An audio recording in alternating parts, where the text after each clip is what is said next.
झारखंडी भाषा खतियानी संघर्ष समिति के अध्यक्ष जयराम महतो ने नई राजनीतिक पार्टी बनाई है। उनकी पार्टी का नाम झारखंड लोकतांत्रिक क्रांतिकारी मोर्चा है। आज धनबाद के सर्किट हाउस में संवाददाता सम्मेलन में जयराम महतो ने आगामी विधानसभा के चुनाव में जेएलकेएम के प्रत्याशियों की पहली सूची जारी कर दी है।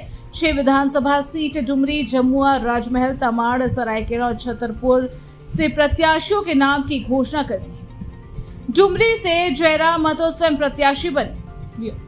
जयराम महतो ने बताया कि अभी तक 69 सीट से उम्मीदवारी के लिए आवेदन मिले हैं। पार्टी का 69 सीट पर चुनाव लड़ना तय है। इसके बाद भी अच्छे कैंडिडेट आते हैं तो उन्हें चुनाव में जरूर लड़ाएंगे।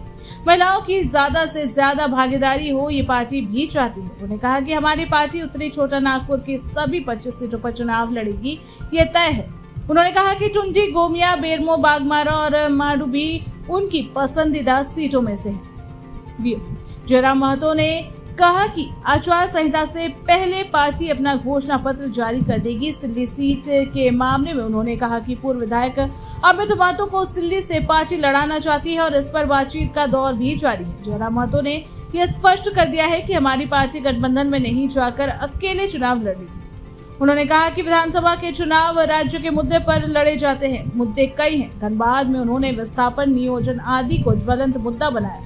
उन्होंने कहा कि दूसरी लिस्ट जल्द ही जारी की जाएगी। ये बोर्ड और स्क्रीनिंग कमेटी की बैठक बुलाई गई थी और उस बैठक की रायशुमारी और संसदीय बोर्ड के अनुमोदन के बाद हम लोगों ने 6 प्रत्याशी की सूची को जारी करने का निर्णय लिया, जिनमें पहला विधानसभा डुमरी है। डुमरी विधानसभा चुनाव जो गिरिडीह जिला के अंतर्गत आता है, वहाँ मैं स्वयं प्रत्याशी हूँ, जयराम कुमार महतो। जमुआ जो गिरिडीह जिला के अंतर्गत आता है, वहाँ के प्रत्याशी रोहित कुमार दास होंगे। राजमहल जो साहेबगंज जिला संथाल परगना की सीट है, वहाँ से प्रत्याशी मोतीलाल सरकार जी होंगे।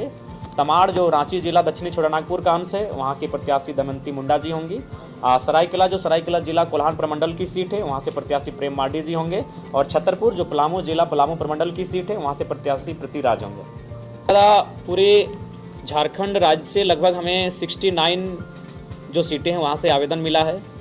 तो ये तो तय मान के चलिए कि 69 सीटों पर झारखंड लोकतांत्रिक क्रांतिकारी मोर्चा चुनाव लड़ेगी ही लड़ेगी। उसके बाद हम लोग प्रयास कर रहे हैं कि कुछ ऐसे चेहरे जिनकी राजनीति में अच्छी पकड़ हो, अगर वो संपर्क करते हैं तो हम लोग पूरे 81 पे लड़ने की संभावना देख रहे हैं। लोकसभा चुनाव राज्य के मुद्दों पे लड़े जाते हैं।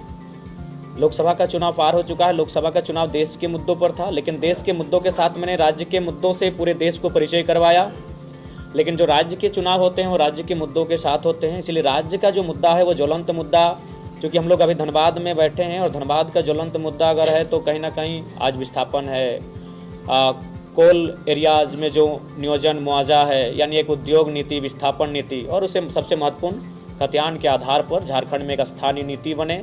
उस स्थानीय नीति के आधार पर एक मजबूत नियोजन नीति बने, ताकि इस राज्य के बढ़ने का जो मकसद था उस मकसद को पूरा करने की दिशा में हम लोग बढ़ सके। बाकी की सीटों की घोषणा हमें लगता है अगर होगा तो रात को कर सकते हैं, कल सुबह कर सकते हैं। तो मतलब ये 6 सीटें हम लोग लगभग 12 घंटा मीटिंग किए हैं। 12 घंटा के निष्कर्ष के बाद हमें लगा कि ये 6 सीटें फिलहाल इन पर किसी प्रकार का मनमुटाव देखने की स्थिति में हम लोग नहीं थे, तो 6 सीटों से हम लोग शुरुआत करने जा रहे हैं। सीट से चुनाव लड़ेंगे और इसकी घोषणा तीसरे चौथे जब सूची जारी की जाएगी उस समय की जाएगी। देखिए, चॉइस की अगर बात करें तो टुंडी मेरा घर पड़ता है। गोमिया ने मुझे निर्णायक लीड दिया है, गोमिया ने। उसके बाद बेरमो और मांडू भी मेरे चॉइस में आता है। तो उसके बाद अगर परिस्थितियां जैसी हो रही है, बागमारा में जिस दिन जो परिस्थितियां उस दिन उत्पन्न हुई, तो अगर बागमारा का समीकरण बनता है तो बागमारा को भी प्रीफर कर सकते हैं।